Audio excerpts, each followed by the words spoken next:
तुही रे माझा मितवा या मालिकेच्या आजच्या भागामध्ये आपण पाहणार आहोत की आता ईश्वरी जॉब शोधण्यासाठी घराच्या बाहेर पडत आहे. तेव्हाच सुप्रिया म्हणजे तिची आई तिला म्हणते की जर तुला जॉबच पाहिजे असेल तर पुन्हा एकदा तू अर्णव सरांच्या ऑफिसला का जॉईन होत नाही. तेव्हा ईश्वरी एकदम शून्यात हरवून जाते, कारण तिला जुन्या झालेल्या सर्व गोष्टी आठवतात की कशाप्रकारे लावण्या आणि वल्लरी यांनी तिचा अपमान केलेला होता. आता आपल्याला त्या ठिकाणी जायचं नाही असं तिनं मनोमन ठरवलेलं आहे. सुप्रिया विचारते, तू शून्यात का हरवलीयस? अगं काय झालं? तू अर्णव सरांच्या ऑफिसला जा ना, असं जेव्हा ती विचारते तेव्हा ईश्वरने चक्क सर्व गोष्टींना नकार दिलाय. मी अजिबात अर्णव सरांच्या ऑफिसला जॉईन होणार नाही असं तिने स्पष्टपणे सांगितलेलं आहे. तेव्हा सुप्रिया म्हणते, असं का पण? काय झालेलं आहे? याचं उत्तर मात्र आता ईश्वरी देत नाही. ईश्वरी म्हणते, बाकीचे एवढे ऑफिसेस आहेत ना, त्यांच्याचकडे जाण्याची काय गरज आहे? आणि मला आता त्यांच्याकडे काम करण्याची अजिबात इच्छा नाहीये. मी दुसरीकडे कुठंतरी काम करणार आहे. त्यामुळं मला तू त्यांच्याकडे जाण्यासाठी फोर्स करू नको, असं उत्तर आता तिने दिलेलं असतं. तेव्हा सुप्रियाचा देखील नाईलाज झालाय. तिच्या लक्षात आलेलं आहे की आता ईश्वरीला अर्णव सरांकडे काम करण्याची इच्छा नाहीये. त्यामुळं तिला फोर्स करून काही उपयोग होणार नाही. आणि तिनेही मनोमन ठरवलेलं आहे की आता आपण अर्णव सरांच्या ऑफिसला अजिबात जायचंच नाहीये. तसं तिनं सांगितलंय की मी त्यांच्याकडे जाणार सुद्धा नाही. आणि आता ती बाहेर पडत असते. तेवढ्यात तिला फोन आलेला आहे. तो म्हणजे राकेशचा. राकेश अगोदरच इंदोरला त्यांच्याच घरी राहत आहे आणि बरोबर राकेशने आता ईश्वरीला फोन केलाय. त्यांचा फोन आलेला पाहून खरं तर तिला आश्चर्य वाटतं आणि चांगलंही वाटतं. बरं झालं तुम्ही फोन केला असं देखील ती राकेशला बोलते. राकेश म्हणतो, म्हणजे तुम्ही माझ्या फोनची वाट पाहत होतात तर? ती म्हणते, तसं नाही, पण तुम्ही कुठं गायब आहेत तेच माहीत नाही. तेव्हा तो म्हणतो, अहो मी इंदोरला आहे आणि तुमची कृपादृष्टी माझ्यावर इथं देखील होते. तेव्हा ती म्हणते, माझी कृपादृष्टी? पण मी काय केलेलं आहे? तेव्हा तो म्हणतो, अहो मी तुमच्याच घरी इंदोरला राहत आहे. खरं तर आता राकेशचं यामध्ये मोठं प्लॅनिंग असतं. त्याला तिच्या वडिलांना असं दाखवायचं असतं की ईश्वरी माझ्याबरोबर किती कम्फर्टेबल आहे. ईश्वरी माझ्यावर किती हक्क दाखवते आहे. कारण त्याच्या पाठीमागच तिचे वडील उभारले असतात ही गोष्ट राकेशला चांगली माहिती असते आणि तो मुद्दाम तिच्याशी अगदी प्रेमाने बोलत असतो. ईश्वरीला असं सांगत असतो की जसं काही त्याचं ईश्वरीवर प्रेम आहे आणि ईश्वरीचं पण त्याच्यावर प्रेम आहे असंच तिच्या वडिलांना फील झालं पाहिजे. तुमची कृपादृष्टी माझ्यावर आहे असं म्हणून तो तिला मुद्दाम बोलण्यामध्ये गुंतवतोय आणि दाखवतोय की तुम्हाला देखील मी आवडतोय आणि मला देखील तुम्ही आवडतायत. पाठीमागं ईश्वरीचे वडील हे सर्व काही ऐकत असतात आणि ते बरोबर राकेशच्या प्लॅनमध्ये फसलेले आहेत. त्यांना समजलंय की राकेशला तर ईश्वरी आवडतेच, पण ईश्वरीला देखील राकेश आवडतोय. कारण ईश्वरी त्याच्याबरोबर अतिशय कम्फर्टेबल बोलतेय हे त्यांच्या लक्षात आलंय. नव्हे राकेशनं ते त्यांच्या अगदी बरोबर लक्षात आणून दिलेलं आहे आणि ते सगळं बोलणं ऐकत असताना चेहऱ्यावर त्यांच्या स्मितहास्य देखील आहे. त्यांना पटतंय की राकेशचा स्वभाव हा चांगला आहे आणि तो स्वभाव ईश्वरीला देखील आवडतो आहे. आता राकेश मुद्दाम त्यांच्याशी बोलत असतो, बरं आता मी इथं आलेलो आहे आणि तुमच्या घरच्यांमुळंच खरं तर माझ्या आयुष्याला काहीतरी आकार आलेला आहे. तुमच्या घरच्यांचे माझ्यावर भरपूर उपकार आहेत असं इकडून तो बोलत असतो आणि ईश्वरी मात्र तिकडून त्याला असं काही नाहीये, असं का बोलताय असं बोलत असते. आज मला बाहेर जायचं आहे, फोन ठेवू का? असं म्हणून ती फोन ठेवणार असते. तेवढ्यात तो म्हणतो, अहो मी तुमच्या बाबांच्या समोरच आहे, थांबा मी लाऊडस्पीकरला फोन लावतो, तुम्ही जरा त्यांच्याशी बोला, असं म्हणून तो मुद्दाम तिला त्यांच्याशी बोलायला लावतो. तेव्हा ईश्वरी म्हणते, अहो बाबा ते आहेत ना, त्यांची जरा तुम्ही चांगली काळजी घ्या, कारण ते आम्हाला खूप इथं मदत करतात. तेव्हा तिकडून तिचे बाबा म्हणतात की अगं मला सगळं माहीत आहे, तू आता त्यांच्याविषयी मला काहीच सांगू नको, मला सगळं काही पटलेलं आहे आणि सगळं काही माहिती पण झालेलं आहे. तेव्हा राकेशला जे काही पटवून द्यायचं होतं ते त्याने अगदी व्यवस्थितपणे तिच्या बाबांना पटवून दिलेलं असतं आणि त्यानंतर त्याने फोन ठेवून टाकलेला असतो. ईश्वरीचे बाबा म्हणतात की ठीक आहे, आता ती बाहेर गेलेली असेल तर जाऊ द्या, पण आता तुमचं आजचं काय काम असेल ते सगळं काम उरका. आता राकेशनं बरोबर तिच्या बाबाला देखील फसवलेलं आहे. इकडे फोन ठेवून झाल्यावर खरं तर ईश्वरी तिच्या मनामध्ये राकेशविषयी किंचितही प्रेम नाहीये. चला आता आपल्याला लवकरात लवकर जॉब शोधायला जायचंय असा विचार करून ती जॉब जॉब शोधण्यासाठी बाहेर पडलेली आहे. पण इकडे इकडे ईश्वरीच्या बाबांना असं वाटतंय की ईश्वरीला देखील राकेश आवडत आहे आणि जेव्हा ते निघून जातात तेव्हा राकेशच्या चेहऱ्यावर तेच राक्षसी हास्य आलेलं आपल्याला पाहायला मिळतंय. अर्णव मात्र अजूनही चिंतातूर आहे आणि ते म्हणजे अजूनही ईश्वरीने त्याला रिप्लाय केलेलं नाहीये. एका मिनिटात 4दा त्याने मोबाईल चेक केलाय की खरोखरच तिचा रिप्लाय आलाय का नाही आलेला. आणि नेहमीप्रमाणे ईश्वरी म्हणते तसा हा भडकूचंद भडकलेला आहे. कारण त्याला पटलेलं नाहीये की माझ्यासारख्या बिझी माणसाने बिझी असून सुद्धा मोबाईल चेक केला तरी देखील तिने अजूनही मेसेज केलेला नाहीये. असं ती कसं काय करू शकते असा प्रश्न त्याला पडलेला आहे. आणि तेव्हाच पाठीमागून अंजली आलेली असते. आता खरं तर अंजलीला विचारायचं असतं की तुला देखील ईश्वरी आवडते का नाही आवडत. पण अगोदरच अर्णव हा भलताच चिडलाय आणि तो चिडलाय ते पण ईश्वरीवरच चिडलेला आहे. आणि तेव्हाच अंजली त्याला म्हणते की तुला नक्की ईश्वरीविषयी काय वाटतं रे. तेव्हा तो म्हणतो काय वाटतं आणि मला काय वाटायची गरज आहे आणि तू हे असले प्रश्न मला विचारू नको. अगं ती मुलगी साध्या एका मेसेजला देखील रिप्लाय देत नाही. तेव्हा आम्हाला तिच्याविषयी काय वाटणार आहे असं तो डायरेक्ट बोलतो. तेव्हा थोडंसं अंजलीला असं वाटतं की हा तर तिच्या मेसेजच्या रिप्लायची वाट बघत बसलाय. म्हणून ती म्हणते म्हणजे तू तिच्या मेसेजच्या रिप्लायची वाट बघतोयस का. तेव्हा हा परत विषय बदलतो आणि म्हणतो शक्य आहे का. मला काय बाकीचं कामधंदा नाही वाटतंय का तुला. असलं काय माझ्या मनात नाहीये. पण काल मी तिला मेसेज केल्यानंतर मला वाटलं होतं की तिचा रिप्लाय येईल. पण ठीक आहे ना असं काही नाहीये की तिने रिप्लाय केलाच पाहिजे. पण मला तरी वाईट वाटायचं काय कारण नाहीये आणि मला अजिबात वाईट देखील वाटत नाहीये. तेव्हा अंजली म्हणते म्हणजे तुझ्या मनात तिच्याविषयी खरोखरच कसल्याच भावना नाहीयेत का. तो म्हणतो भावना भावनांचा इथे काय प्रश्न येतोय. मला अजिबात तिला बोलू सुद्धा वाटत नाही नव्हे तिच्याकडे बघू सुद्धा वाटत नाही. आणि तू बघितलं ना एकदा बोलायला लागली की ती किती बिंडोकसारखं काय पण बोलत राहते. त्यामुळे मला असं वाटतं की तिच्याशी बोललंच नाही पाहिजे. पण तरी देखील एवढी बिंडोक असून तिने मला आज मेसेज केला नाही या गोष्टीचा मात्र मला पुरता राग आलेला आहे. तेव्हा अंजलीच्या नक्की लक्षात येत नाहीये या अर्णवच्या मनामध्ये नक्कीच चाललेलं आहे काय. पण तो स्पष्टपणे तर हेच बोलतोय की त्याला ईश्वरी एवढी काय आवडत नाहीये. म्हणजे आपल्या मनामध्ये जे चाललेलं आहे की ईश्वरी अर्णव हे एकमेकाच्या जवळ यायला पाहिजेत नव्हे त्यांचं लग्नच व्हायला पाहिजे. ही गोष्ट आपली चुकते की काय असा प्रश्न आता ईश्वरीला पडलेला आहे. कारण अर्णवच्या मनात पण ईश्वरीविषयी जसं काय पाहिजे तसं तिला दिसत नाहीये. आपण विनाकारणच ह्यांना एकत्र आणतोय की काय असा प्रश्न आता बिचाऱ्या अंजलीला देखील पडलेला आहे. कारण ते दोघेही एकमेकाच्या बाबतीत पूर्ण न्यूट्रल आहेत असंच आता तिला जाणवलंय. इकडे वल्लरीनं मात्र अगदी जबरदस्त डाव टाकून ठेवलेला आहे आणि तो डाव यशस्वी झाल्यामुळे ती खुश आहे. आणि लावण्याला तिनं फोन करून सांगितलंय आमची ओल्ड लेडी आता तुला बोलवून घेणार आहे. कारण आपलं काम आता चोख झालेलं आहे. आता आपल्या जन्मपत्रिकेनं काम करून ठेवलंय पण पुढचं काम तू करायचंय. आता ते जसं म्हणतील तसं वागण्याची तयारी तू त्यांना दाखवायची आहे. जर का तू ओल्ड लेडीला पसंत पडली तर तू या घरची सून झाली म्हणून समज.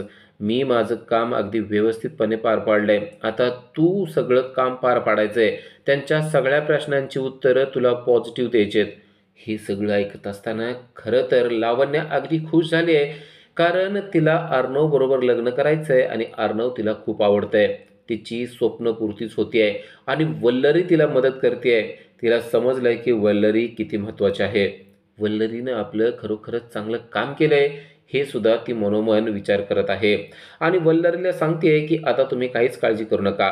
तुम्ही तुमचं काम चोख पार पाडलंय ना आता मी माझं काम चोखपणे पार पाडते. तेव्हा वल्लरी म्हणते दॅट इज दॅट. हेच तर मला तुझ्याकडून अपेक्षित आहे. माझं काम चोख आणि तुझंही काम चोख. आता तू माझ्या घरची सून होणार म्हणजे होणार. तर इकडे अर्णव आता ऑफिसमध्ये येऊन बसलेला आहे. पण अजून देखील मेसेजचा रिप्लाय नाहीये या गोष्टीचा राग त्याच्या मनातून जायला तयार नाही. आकाश त्याच्या समोरून उभारला आहे आणि आकाशने एक खोचक प्रश्न त्याला केलाय. काल तू ऑफिसमधून लवकर का निघून गेलास. हां मला असं वाटतंय की कदाचित तुला लावण्याला टाळायचं होतं म्हणून निघून गेलास ना. बरोबर ना. असं त्याच्या प्रश्नाचं उत्तर स्वतःच आकाशने दिलेलं आहे. तेव्हा अर्णव म्हणतो हां म्हणजे हो बरोबरच आहे. मला जरा तिला टाळायचं होतं म्हणूनच मी निघून गेलो होतो. खरं तर आकाशचा पुढचा प्रश्न अतिशय महत्त्वाचा आहे. आकाश म्हणतो मग ते ठीक आहे पण मग तू फोन का बंद करून ठेवलेला होता. आकाशला माहिती आहे की इंदोरला गेलेल्या मिस इंदोरमुळं म्हणजेच ईश्वरीमुळंच त्याने तो फोन बंद करून ठेवलेला होता.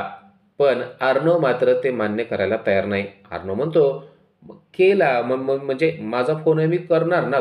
तुला काय पडलेलं आहे त्याचं? आणि यावरून तू काय तर्क बांधणार आहेस? आणि तू काय तर्क केला तर त्याने मला काही फरक पडत नाही." आता आकाश त्याच्या समोरच बसलेला असतो आणि म्हणतो, "हे बघ, इथं मी काय तुझा एम्प्लॉय म्हणून नाही, तर मी तुझा भाऊ म्हणून बोलतोय. मला तुझ्या मनातल्या सगळ्या भावना तू शेअर केल्यास ना, तर जरा बरं वाटेल." तेव्हा अर्णव म्हणतो, "कसल्या भावना? तू कशाविषयी बोलतोयस? तुला काय बोलायचं ते सांगशील का?" तो म्हणतो, "ईश्वरीचं नक्की तुझ्या मनात काय चाललंय ना, ते मला सांगशील का?" अर्णव म्हणतो, "माझ्या मनात? अरे काय नाही चाललेलं. असला प्रश्न तू विचारू नको. कामाच्या ठिकाणी तर अजिबात नको. आणि ती मुलगी साधा एका मेसेजला रिप्लाय करत नाही, त्या मुलीविषयी मला काय वाटणार आहे?" तेव्हा आता आकाशला पण समजलंय, की अर्णवला ईश्वरीने एका मेसेजला रिप्लाय केलेला नाहीये आणि त्या गोष्टीचा राग मात्र त्याला येतोय. म्हणजे अर्णवच्या मनामध्ये ईश्वरीविषयी काहीतरी भावना आहे, पण ती भावना मात्र तो अजिबात व्यक्त करत नाही. तेव्हा आकाश म्हणतो, "हे बघ अर्णव, मी तुझा भाऊ आहे ना. तू मला तुझ्या मनातल्या सगळ्या गोष्टी अगदी स्पष्टपणे सांगू शकतो. तुला जे काय वाटतंय ना, ते स्पष्ट बोलू शकतो." तेव्हा अर्णव चिडतो आणि म्हणतो, "हे बघ, आता कामाच्या मध्ये ना तू अजिबात मला काही सुद्धा बोलू नको आणि मला आता ईश्वरीशी बोलायचंच नाहीये.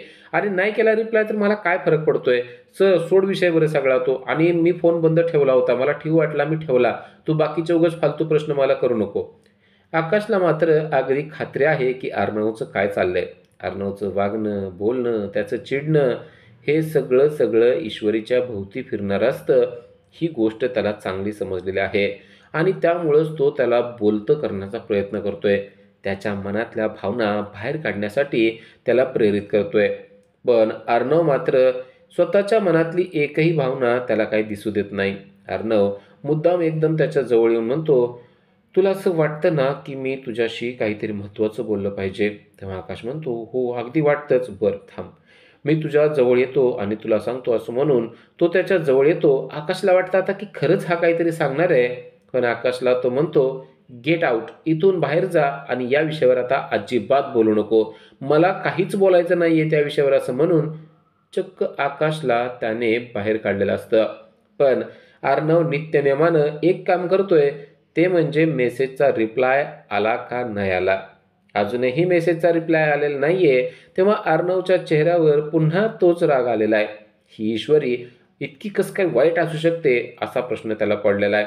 अजून देखील तिने कसलाच रिप्लाय कसं काय केला नाही आणि मी तरी तर वाट पाहतोय. खरं माझंच चुकतंय असा विचार तो करतो. पण तेवढ्यात मेसेजच्या ऐवजी चक्क तिचा फोनच आलाय आणि तिचा फोन आलेला पाहून खरं तर त्याला आनंद झालाय आणि तो म्हणतो, "अच्छा, म्हणजे फोन करायला तुम्हाला वेळ मिळाला, पण मेसेजला रिप्लाय करायला तुम्हाला वेळ मिळाला नाही." ईश्वरी म्हणते, "एक्सक्यूज मी, म्हणजे तुम्ही माझ्या मेसेजची वाट पाहत होतात का?"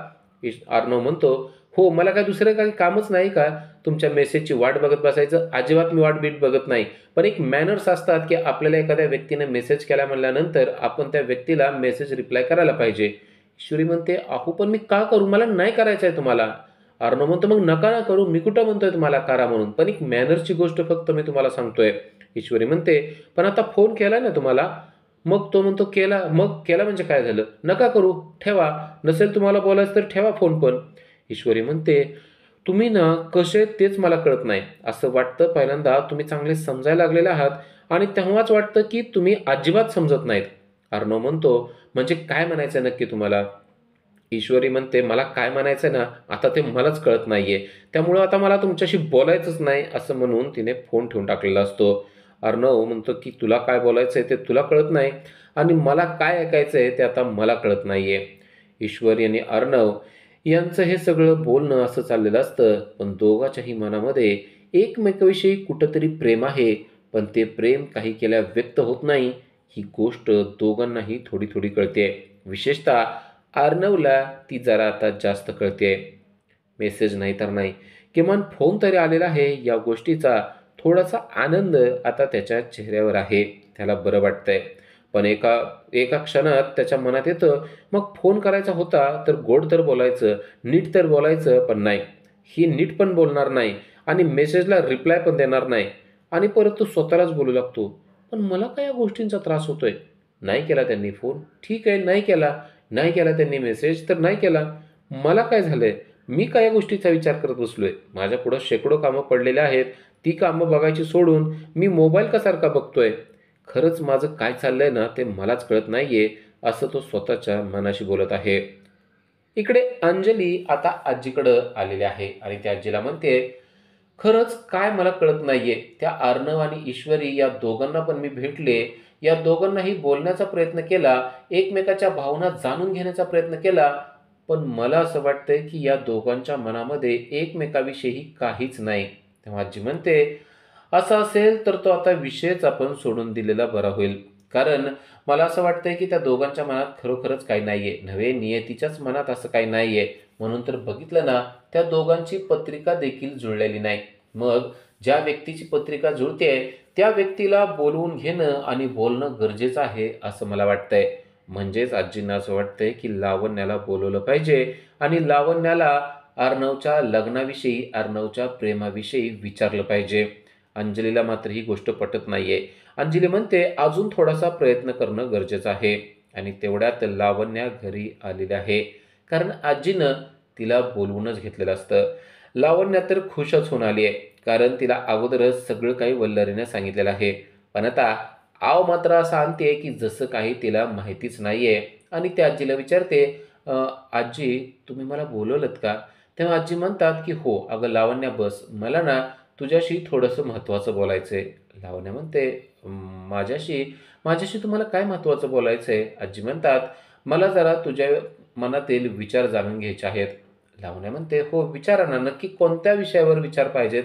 तेव्हा आजी म्हणते, हे बघ लावण्या, तुम्ही आजकालच्या मुली आहात ना, फॉरवर्ड आहात. त्यामुळं मी अजिबात आळोखे पिळोखे घेणार नाही. जे काय असेल ना ते मी अगदी स्पष्टपणे विचारणार आहे.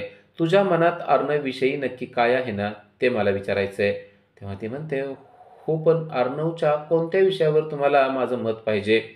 आजी म्हणतात, मी स्पष्टच विचारते, तुला अर्णव आवडतो का? आणि अर्णव बरोबर तुला लग्न करण्याची इच्छा आहे का? हे मला स्पष्ट सांग. आता खरं तर लावण्याला मन में लड्डू फुटा अशी कंडिशन झालेली असते आणि आता होयच म्हणायचं असतं, पण डायरेक्ट होय म्हणलं तर ह्यांना असं वाटेल की मी अगोदरपासूनच हे सगळं काही केलेलं आहे असा विचार ती करते आणि म्हणते, हा म्हणजे मला थोडासा विचार करावा लागेल. तेव्हा अंजली म्हणते, ओके मग टेक युअर टाईम, थोडासा विचार कर आणि नंतर सांग. पण वल्लरी तेथेच असते. वल्लरी तिला म्हणते, अगं कसला विचार करतेस? अर्णवसारखा मुलगा तुला शोधून देखील सापडणार नाही. तेव्हा लगेच लावण्या म्हणते, म्हणजे आता मी खरं तर सांगू का? मला देखील अर्णव खूप आवडतो आणि मला पण त्याच्याबरोबर लग्न करण्याची इच्छा आहे. हे ऐकल्यावर तर आजीच्या मनातली गोष्टच पूर्ण झाली आहे. एकतर यांच्या पत्रिका जुळतायत आणि आता दोघंही एकमेकाला पसंत करतायत. पण अंजलीला मात्र ही गोष्ट पटलेली नाही. अंजलीला वाटतंय की अजून देखील ईश्वरीने अर्णव यांच्याविषयीच विचार केला पाहिजे. पण आजीनं आता तो विषय सोडून दिलाय आणि लावण्या आणि अर्णव यांच्या लग्नाविषयी विचार करायला तिने सुरुवात केली आहे. तर वल्लरी देखील असंच दाखवते की बघा, आपण जे म्हणत होतो ना तेच आता योग्य आहे. इथं लावण्याला देखील अर्णव आवडतोय. आता लावण्या म्हणते, पण अगोदर तुम्ही अर्णवला देखील विचारा, कारण त्याचे विचार काय आहेत ना ते माझ्यासाठी खूप महत्त्वाचं आहे. एकदा तुम्ही त्याला विचारून घेतलं की झालं. तेव्हा लावण्याला वल्लरी म्हणते, हो ग त्याला पण विचारायचं आहे, पण अगोदर तुझी संमती आहे का नाही ते पाहणं गरजेचं होतं. आजी म्हणतात की हो हे बरोबर आहे. तुला जर का तो आवडत असेल आणि तुला जर का त्याच्याबरोबर लग्न करण्याची इच्छा असेल तर आम्ही पुढच्या गोष्टी अगदी व्यवस्थितपणे बोलून घेऊ शकतो. लावण्याच्या मनामध्ये जी गोष्ट आहे ना ती अगदी व्यवस्थितपणे होतीये हे आता तिच्या लक्षात आलेलं आहे. वल्लरीनं अगदी बरोबर काम केलंय, यामुळे लावण्या जाम खुश झालेली आहे. आता आपलं अर्णव बरोबर लग्न होणारच या गोष्टीचा आनंद तिला झालेला आहे. इकडे ईश्वरी ऑफिसमध्ये आलेली आहे आणि आकाशला भेटलेला आहे. तेव्हा आकाश म्हणतो, काय झालं आज तू इकडं कसं काय? तेव्हा ती म्हणते, ते जवळचं ऑफिस आहे ना त्या ठिकाणी आले होते. मग म्हणलं सहज येऊन जावं म्हणून आले. तेव्हा त्याला कळतं की तिकडच्या पलीकडच्या ऑफिसला तू आले, म्हणजे तू जॉबच्या शोधात आहेस का? मग जॉबच्या शोधात असशील तर इथं जॉब आहे ना, आत्ताच्या आत्ता तू उद्यापासून जरी जॉईन केलं तरी चालू शकतं, असं तो तिला बोलतो. पण तेव्हाच ईश्वरी म्हणते, नाही मी जॉबच्या संदर्भात इथं अजिबात आलेलं नाही. मी फक्त भेटायला आलेले आहे. मला इथं नाही करायचा जॉब. तो म्हणतो, पण काय झालं? उलट इथं तर जॉब केला तर तुला फायदाच आहे. पण खरं तर तिला लावण्या आणि वल्लरी यांच्यामुळे जॉब करायचा नसतो. पण ती कोणतीच गोष्ट आता आकाशला बोलत नाही. ती म्हणते, नको तुला तर माहिती आहे ना इथं कसं आहे ते, आणि अर्णव सरांचा स्वभाव कसा आहे माहिती आहे ना, त्यापेक्षा मी दुसरीकडे कुठेतरी जॉब करते आणि फक्त भेटण्यासाठी मी आले होते. आकाशला खरं तर माहिती आहे, ही फक्त भेटण्यासाठी आलेली नाहीये, तर तिला अर्णवची आठवण येते म्हणून ती आलेली आहे. पण ती आता कितीही विनंती केली, तरी जॉब मात्र इथं करायला तयार नाही. तरी देखील तो म्हणतो, "पण इथं तर तू अगोदर काम केलेलं आहे. इथला चांगला तुला एक्सपिरियन्स आहे. त्यामुळे इथलं काम तू अगदी व्यवस्थितपणे करू शकशील असं मला वाटतं." खरं तर ईश्वरीला देखील इथंच काम करावं असं वाटत असतं. पण नको, लावण्या आणि वल्लरी हे तिला काही चांगली ट्रीटमेंट देत नाहीत. उलट ते तिचा अपमान करतात. या गोष्टीमुळं तिनं मनाशी ठरवलेलं आहे, की अजिबात आपण इथं काम करायचं नाही. तेव्हाच तो म्हणतो, की "अर्णव सरांविषयी तुझ्या मनामध्ये काही राग आहे का?" ईश्वरी म्हणते, "राग? त्यांचा राग येण्याची काय गरज आहे? मला त्यांचा राग वगैरे काही येत नाही. फक्त त्यांना मी इथं काम केलेलं पटेल की नाही पटेल हे मात्र मला कळत नाही." हे दोघे बोलत असतात. तेव्हाच लावण्या तेथे आलेली आहे आणि ईश्वरीला पाहून तिला राग आलेला आहे. आता ही ईश्वरी पुन्हा एकदा इथं का आली आहे असा प्रश्न तिला पडलाय. नक्कीच अर्णवला भेटण्यासाठी किंवा पुन्हा एकदा एकदा इथं जॉबसाठी आली आहे की काय असं तिला वाटत आहे आणि तिला ईश्वरीचा खूपच राग आलेला आहे आणि ती रागानंच तिच्याकडे पाहते. आता ईश्वरीने देखील लावण्याकडे पाहिलेलं असतं, पण यावेळेस ते शांत बसणार नसते, कारण इथं ती आता एम्प्लॉयी नाहीये. आता जर का ती काय बोलली, तर तिला सडेतोड उत्तर द्यायचं असं तिनं ठरवलेलं असतं आणि त्याप्रमाणे ती विचारते, की "तू इथं कशाला आली आहे?" तेव्हा "मी इथं अर्णव सरांना भेटायला आले आहे," असं तिनं स्पष्टपणे सांगितलेलं असतं. तेव्हा तर लावण्याचं तोंडच पडतं आणि त्यानंतर खरोखरच ईश्वरी अर्णवला भेटायसाठी जाते. तिला पाहिल्यावर अर्णवच्या डोळ्यावर स्वतःलाच विश्वास बसत नाही, की ईश्वरी आली आहे का? आलेल्या ईश्वरीलाच तो म्हणतो, की "तुम्ही खरंच आलाय का मला भास होतोय?" तेव्हा ती म्हणते, "म्हणजे मी खरं आणि खोटं असं येते का? म्हणजे मी इथे नसलं तरी मी इथे येते असं तुम्हाला वाटतं का? म्हणजेच तुम्हाला माझे भास होतात का?" असं जेव्हा ती विचारते, तेव्हा अर्णवला समजलंय, की आपण थोडंसं जास्तच बोलतोय. ईश्वरी नसली तरी देखील ईश्वरी असल्याचं आपल्याला जाणवतंय आणि ईश्वरीला ही गोष्ट समजल्यावर तिला काहीतरी वेगळं वाटेल म्हणून तो म्हणतो, नाही, नाही असं काही नाहीये. पण तुम्ही कशासाठी आलात ते समजेल का?" आता ईश्वरी त्याला सांगेल का, की खरोखर मला इथं जॉब पाहिजे आहे का? त्याची आठवण आली आहे म्हणून ती आलेली आहे आणि रिप्लाय नाही केला, पण ती डायरेक्ट त्याला भेटायला आली आहे या गोष्टीचा त्याला आनंद झाला असेल. पण आता नक्की तो आनंद तिच्यासमोर व्यक्त करेल का? अशाच अपडेटसाठी आजच आमच्या चॅनलला सबस्क्राईब करा. थँक